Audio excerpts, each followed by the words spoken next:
Today's video is a good old-fashioned reading update. With a few little extra bits thrown in for good measure. Let's dive in.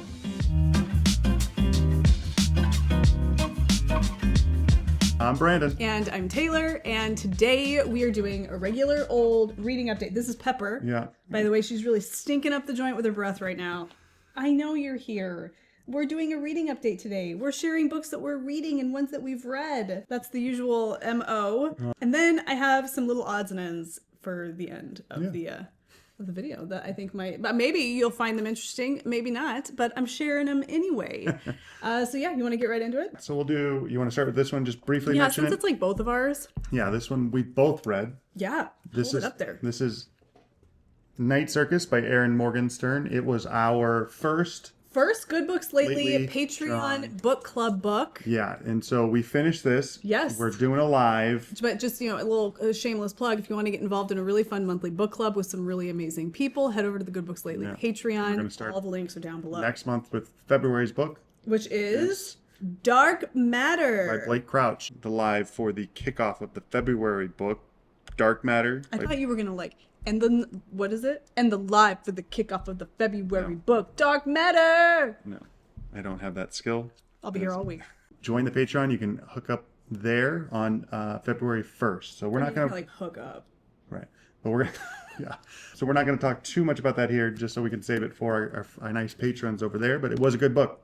Yeah, it was a great book. It was a great vibe. book, and we're excited to chat about it in the live too, and kind of get into the story and all the different turnings of events. But this is a really good one, fantasy vibes. Yeah, it's super vibe, magical stuff. World, a little bit of romance thrown in, kind of like an impossible romance or what have you. Yeah, but we liked it. What did you rate it? I think I gave it 5 stars. 5 stars. I think so. 5 stars. Damn. I thought you were gonna give me a high five. 5 stars. Slapped you in the face. It was a 5-star book. I mean, I feel like I was watching a video and they were talking about how it's so easy to give things. People are kind of giving things 5. It's like they either give them 5 stars or they give them 1 star. There's no in between. And I'm what? I haven't done that. Well, I feel like I can see where people could fall into this. I don't know. I thought it was good. I enjoyed it. 5 stars. Or I didn't like it. 1 star. I'm not quite that extreme. Yeah. But that book, I would say. I had a great time reading it. I would give it to be at least constructively critical. Yeah. I would give it 4.5 stars. Maybe I did give it 4.5. I don't know. I can't remember. It's a good one though. But it was definitely up there. It was good. Yeah. For the first book of the book club, I enjoyed it. Yeah, I did too. Yeah. It was great. Okay.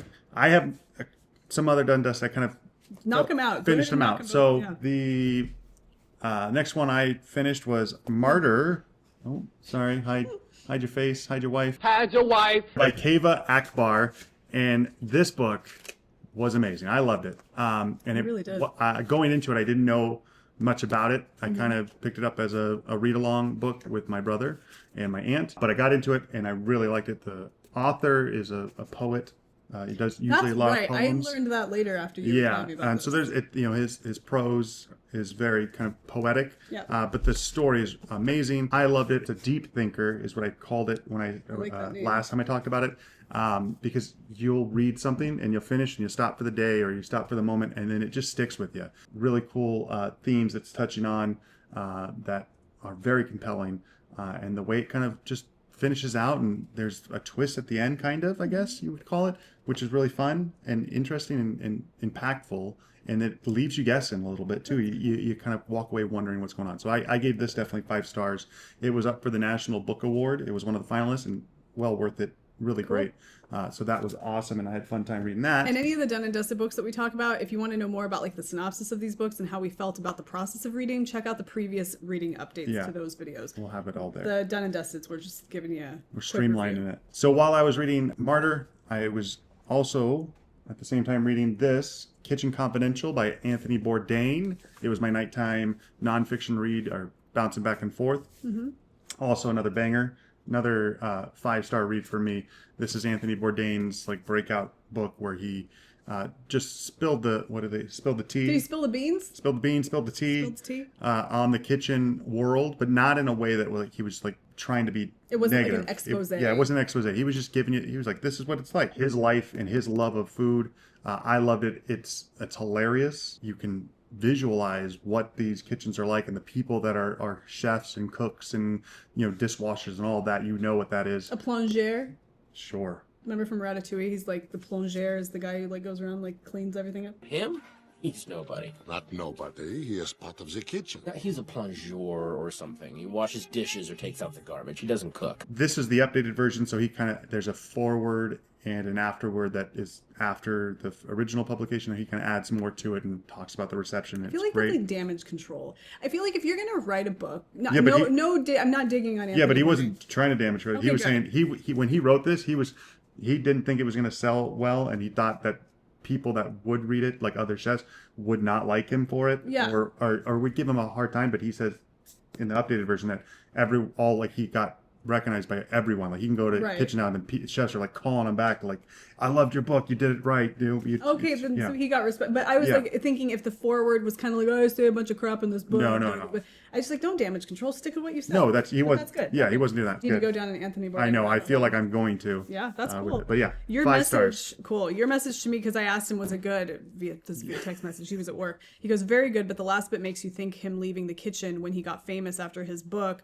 may have led him down an unknown path of depression. Of course, I could just be reading into that, knowing how he died, and I thought that it seemed very intuitive in my mind that you probably would have picked up on that.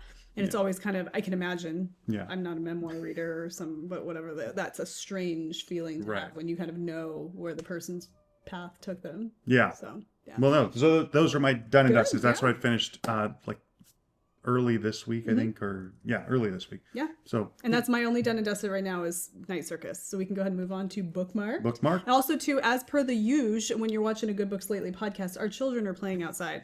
So you may hear like the screams and wails of children playing recklessly in the streets. Like we used to. Yeah. We live on a quiet street. They're fine. All right. I am ready to get into Bookmarked. Yeah, you go ahead and start. I've been talking most of it right now, so you go ahead and get in. Okay. I'm going to get into this book because I'm loving it. I'm loving it. And you shared this one on our most recent book pickups video. And I gotta tell you, when I shared this on the book pickups video, it was looking pristine. It was a floppy boy. It was looking really nice. I do something to books. I stick them into bags. I take them with me to the coffee shop. So they always get like kind of frayed. Like when I'm done reading a paperback, like you can tell somebody's been putting work in. What? Yeah, me. But this is The Lies of Loch Lamora by Scott Lynch. Now, we both have really fallen down the rabbit hole of these booktubers that are super into fantasy, like sci-fi fantasy readers. I feel like there's like 2 genres of booktubers. It's romantasy booktubers and sci-fi fantasy booktubers. And then you get the few in between like where they read a variety of things, which I feel like we fall into that category. Yeah. Well, I don't know about the intellectual category yet, but the variety of things category, that's we try to mix it in. Yeah, but I kind of get a kick out of watching these sci-fi fantasy booktubes because they introduce me to a lot of books I would never have otherwise picked up, which we'll be talking more about that on another video. Yes. But getting into fantasy books I wouldn't typically get into. Today we're going to be talking about one that we're both now. Yes. Okay, he's with me now. Anyway, this is The Lies of Loch Lamora by Scott Lynch. This is a book that takes place in a fantasy world, but when I say that, I kind of just mean it just doesn't take place in our world. It's like how I put that there so it doesn't make such a loud noise, but it's like how Game of Thrones is in a different world. How any of these books, I think you think fantasy and you think dragons are flying around. That's not this. No. This is just in another world. Yeah. And the location of this within that world is very similar to like a Venice, right? There's lots of water and canals and islands and buildings and all of these things. Gondoliers? Yeah, kind of. Okay. And it takes place in what you would consider like a medieval time, right? People are wearing jerkins and they're wearing slashed sleeves and hose and all this kind of stuff, okay? But it follows a character by the name of Loch Lamora, and it's when he starts out as a child of 5, kind of living on the run. He's not on the run. He's essentially homeless because his parents are not in the picture. Yeah. And so he gets taken in by this particular person, and this particular person's whole thing is taking orphans in off the street and training them to be thieves. Right. And so he kind of gets brought up in this little underbelly for a very short time before the guy who's in charge of these orphans realizes that this Loch Lamora kid, who's very young, it's not that he's special, it's that he's going to get him into trouble. Because he enjoys stealing, and he enjoys stealing a lot. Like, meaning like at any one time he tries to steal a lot. So it becomes much more he's not very inconspicuous. Okay, so the kid is going to eventually No, Oh. because he's good at it. Okay. It's just that But because he's so going for voracious, more. it's gonna get this guy I in see. trouble, Okay. right? So he knows that he has to like get rid of this kid, and Cut ties. and he's been given a death warrant for Ooh. this kid. But he's like, okay, well, I don't want to just go slit this kid's throat. We're gonna take him. So he takes him off somewhere to this other character who takes him in, and then this is where he becomes what's called a gentleman bastard. Oh. So this is the Gentleman Bastard series. There's Yeah. more of these, Okay. and it flashes back between him as a young child, kind of understanding his place in all of this, and him as an adult in his mid to late 20s, working as a see. gentleman bastard. And the people that make up, like, comprise his team are people that he met as a boy, and the way that they carry out their business and their quality of life is really interesting, and how they live the quality of life that they have, and this whole gentleman, it's all very much in there. The dialogue is fantastic, the story is great, the characters are awesome. You do have to muck a little bit through like world building that's unfamiliar. Yeah. And if you've been around, you remember when I talked about the Tainted Cup and feeling like it was all very much slapping your face with just like world building, understand context because world building. And it was so annoying. Yeah. That book annoyed me to no end, especially looking back on it. Yeah. This has a similar like world building where you really kind of Most have to like fantasies do, though. jump. Yeah, I'm realizing that, so I'm just kind of getting used to the genre. Yeah. But the way that it's done here is so much less pretentious and like I'm gonna slap you in your face with my world building Armed to the teeth. than the Tainted Cup, and I am enjoying it now. Okay, good. It kicked off on like page 120. All right. So, it takes a little bit of time. It only took 100 120 pages? Yeah, pages before bad. I'm like, like my teeth were hooked in. And even those pages prior Yeah. were still good. So, loving this so far. Good. I just One recommend thing, though, it. you said that is missing, lacking.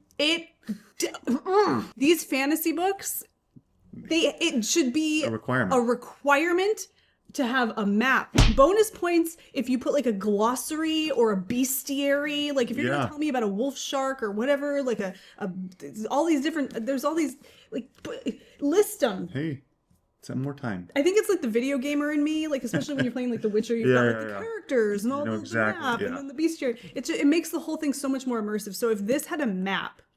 And I bet you I could go online and Google it right now, and somebody will have created a map for this. I wonder if the hardback has one. That's a great question. And I would love to get the hardback because I'm sure when I'm done with this, it'll look like it went through a meat grinder.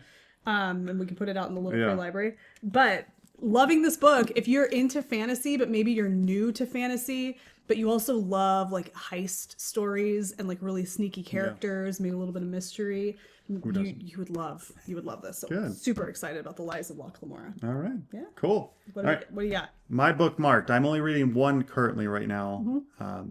physically. And that What is, does that mean? like, I have an audiobook too. That Oh, you mean like, sorry. It's The Wastelands by Stephen King. This is Ah. book 3 of the Dark Tower series. So I'm kind of getting back on that train, which I'm realizing from the back that's going to play a role in this book. What is that? That's a train. Oh, a train. Okay. Pun intended. This one picks up pretty much right where book number 2 left off, with the gunslinger and his 2 compatriots. I don't want to spoil anything. Oh, it's got like pictures. Oh, and stuff. yeah, they're all illustrated. Really cool. Look at these illustrations, Yeah. like gorgeous glossy illustrations. Really neat. It's really building up like some characters that were touched on a little bit before, at least one specifically. And I'm in that section of the book. I'm about 130 pages in, and so it's I'm going through a cool little montage. It's really dealing with this idea of like diverging realities for characters, because if you remember an event happening and then you go back and keep that event from happening, how do you remember that the original event happened? So then it Right. causes your brain to have these two conflicting things. okay. And there's 2 characters that are dealing with this, and it's kind of making them feel like they're going crazy. Is it like the whole? Because the reason they're both doing it, it's a connection between them. But it's like a paradox. Yeah, it's definitely like a paradoxical event, and their brain is trying to come to terms with it, kind of thing, which is really kind of cool and unique. Loving it. It's still banging. Are you loving it? I'm loving it. Hey, that was good. I have another physical book. Yeah. Bookmarked. This one was recommended to me by my brother when he was here for the holidays. Yeah. and it is called My Favorite Thing is Monsters. So cool. It's a graphic novel.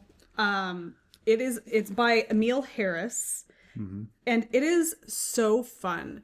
So it's very beautifully illustrated. Amazing. Like, just look at this. My son made this bookmark.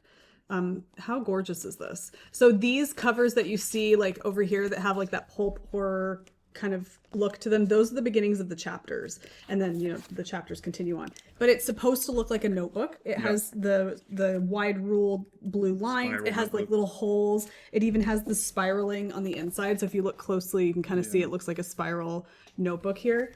It's really fantastic. Amazing. Now they're like pen drawings, right? They're like pen color pencil, and colored pencil drawings, pencil. Yeah. The thing that's interesting to me, so as I'm reading this, the story. Wow, she's like, okay. The story's being told by a 10-year-old little girl, and she's different, and she knows that she's different, and she kind of finds that the people in the real world are just boring, and there's nothing special about them, and she wants to be different, and so she embraces this idea of becoming a monster. And so when she is illustrated in this, she's shown as like a monster. So I'll show you. This is her. Oh. Okay, so she looks like a little monster. Detective monster. Yeah. That's what my favorite thing is, monster. So she really kind of embraces that whole thing. Well, what's happening in this story is this takes place in the 60s in Chicago. Her upstairs neighbor has been killed. And the neighbor upstairs, she knew the neighbor. They had some kind of like a connection, like their families, her mom and older brother who lives with her. They all kind of knew her. Well, she ends up being murdered. Nobody knows who did it and what the situation was. And so this 10-year-old girl kind of wants to take it upon herself to be like a detective to figure out what's going on. And so she does some sleuthing to figure it out. But in the process of doing the sleuthing, she's learning more about her mom. She's learning a little bit more about her brother Dees, who's, I'm assuming, maybe like 19 years old, 19, 20 years old. He's getting, I think we're going to get to the part where he's being drafted, or he's being like the draft is considering him. So she's kind of learning about lots of things about the people living around her as she tries to peel away the layers of this like mystery around this woman who dies. And also too, the woman who dies is a Holocaust survivor. And so she has kind of a real interesting past. And there's some rumors going on in the book about how perhaps somebody from that part of her history is coming to look for her. It's a whole thing. So it's this really interesting mystery, but also the story of this girl and her family kind of developing as well, and being told in this very graphic, interesting way. The dialogue and the storytelling is very conversational. As I'm reading this, so her brother is an artist, like a really amazing artist. And so I have this, I'm wondering, like, how does a 10-year-old draw like this? I mean, okay, she could obviously be a prodigy. I get that. But I'm wondering, this whole part right here where she goes to the art institute with her brother is awesome. Oh, cool. It's just a great story. And it's not, I mean, there's the mystery and everything, but it's like learning the relationship between this little girl and her brother, and like things she learns about her brother. It's just really good. Yeah. And so if you want something different and you want something, I mean, edgy seems like a word, like the wrong word to use. But I mean, like if you do want something edgy compared to what you're reading right now, and you want to go out of your comfort zone in terms of the type of book, like you need to check this out. It's really good. And there's a second one, and then I think there's a third one coming out. The second one's out though. No. The second one is out. You can actually buy the set, but I would wait. And but I'm really enjoying it. It's just like it's an experience. Yeah. Because you're reading and then you're looking at these amazing illustrations, and you just kind of, it takes you through. So it's not like reading a novel, because there's pictures. And so you kind of have this, like this, it's really cool. Nice. I really am really happy that Ty recommended it to me. So that's cool. I want to read it. Yeah, you're really going to like it. So it's my favorite thing is monsters. And the story about this detective outfit she's wearing is really adorable. Cool. Yeah. So. All right. And then we have one more bookmark. Yes. Okay. So we were watching, was it Two to Rip? Well, we've been watching a few different channels, and I don't know which one of these videos is going to come out first, but we're going to have a video come out where we share with you some of the channels we're watching right now, BookTube, or just YouTube stuff that we think you guys might get a kick out of. But I decided I want to know what all the fuss is about with the Wheel of Time. Yeah. And I feel like that's saying I want to know what it's history like of the under the world. water of the ocean. So I'm going to dive all the way down Yeah. to like the deepest depths of Yeah. the ocean. It's like, I want to know what the wheel, I'm going to sprinkle in some Wheel of Time. This is like a 14 book series or something. I think so. And I feel like each book is like huge. Right, and then I know Brandon Sanderson gets a hold of the last two or three because Robert Jordan passed away, and so he took over writing the story, which I think is so cool. But I wanted to know what all the fuss was about. Right. And now I'm a fantasy reader. Yeah, so you're listening to I'm it. listening to it. Yeah. I downloaded the audiobook. I got a credit. Yeah. Doesn't matter. But I'm listening to it. I'm 10% of the way through. I'm hooked. Yeah, and then it was like, you need to listen to it too. Mm-hmm. Just so happened had finished my audiobook that I was listening to, and so I was like, all right. And so she played the prologue, and I think it was the start of chapter 1. I didn't play the start of chapter 1. The prologue on our way somewhere, and then I was like, all right, I have a credit. I'll download it, and so we're both listening to it now. I'm 3% of the way through. I didn't listen to the rest of the prologue with you. You finished the prologue. Yeah, I finished the prologue, and I'm almost done with chapter 1. So I'm 3% of the way through. Mm-hmm. I'm liking it. It's definitely got, it's definitely fantasy. It's definitely has like a Game of Thrones. And I was going to say Lord of the Rings. Yeah. Kind of that element, that kind of fantasy. Yeah. I mean, we haven't gotten very far into it, but I mean, like it's definitely going to feel like it was inspired by like Lord of the Rings. Like you're going to get a lot of the same themes. Yeah. But you're also going to be you're going to start picking up little threads of other fantasy stories that you're familiar with that are being kind of like almost like Easter eggs, but being pulled into it in a way. I'm really enjoying it. And the prologue, so the audiobook is narrated by Rosamund Pike. Yeah, we're doing that version. Yeah, that version of it. She's amazing. So she is the one who plays one of the main characters in the show, which I've never watched.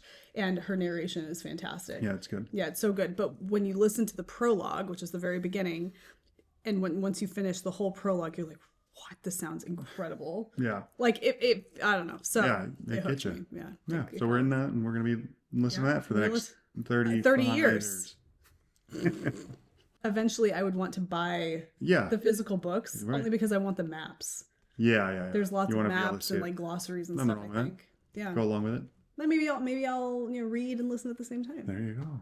But that's a big nerd. Yeah. Well, sorry.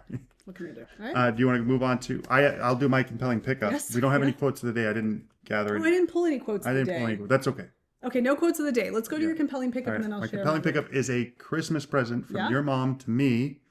Thanks, Colleen. That came late. She was waiting for it. Yeah. So it finally came, and it is this book. It's called "There's a Treasure Inside," by John Collins Black. It's what it is. It's a book. It's been on. Wait. No, what? Hurry.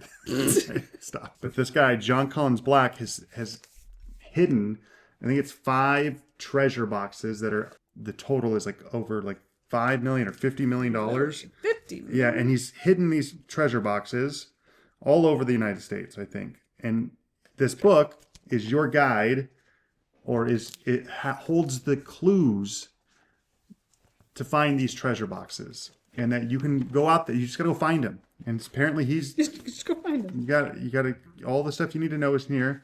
Look, she's already finding secret messages. Yeah, when you open the dust jacket, if you're sleuthy like me, it says, "Be solid, have grit, sparkle even as you pine. Here lies a joy divine." Yeah. So I've kind of opened it up, skimmed it a little bit. I haven't gotten too deep into it. He hasn't gone to find the treasure. Yeah, I don't know if I'll be the guy, cashing in all my stocks to go hire a helicopter to go find a treasure box. But it's a cool little concept that, these, I guess they're actually out there. And like some of the stuff is like, gems and gold bars, but some of it's like Michael Jordan's rookie card and, historical items that are considered worthwhile. Reading it though, isn't that kind of telling you a story of the things that are in there? Yeah, so each element, each thing is going to be, each chapter kind of focuses on, I think from what I can tell, a specific item, what it is, why its significance, what is its value, and then I guess within there are these clues that if you are keyed in on it, you will be able to find out where one or all of these boxes are, and you can walk away with the prize. It's up for grabs. It's kind of like that. There was another guy who did this. Yeah, the one that they just found the guy's treasure. Yeah, right. What was his name? I can't remember, but it was like he had written these poems or something. Yeah. So Cool. been checking out. It's been sitting over in front of our couch as like kind of a coffee table read, and I'll pick it up and look at it and glance through it. So kind of a cool, fun little gift. I think like it's it. great. It's a beautiful book too. Oh, It's it got is. some great pictures and illustrations. quality. Look at that. I know. So Amazing. cool. So I can't share too much, so that way you guys don't steal the treasure from me. Yeah. But it's there. I like it. But if you're interested, they're for sale. I think you can still get them. There's a treasure inside, a treasure hunt by John Collins Black. I like it. Yeah. So that's my compelling pickup, which was actually a gift. Cool. All right. All right. You have something to share. So I decided to start doing this like little thing. If you guys are here because of Wool Needle's Hands, then you are familiar with this already. You already know. As you know, I host a knitting podcast here on YouTube. Welcome to the Wool Needle's Hands Knitting Podcast. My name is Taylor, and I will be your host. When do you do that? I know.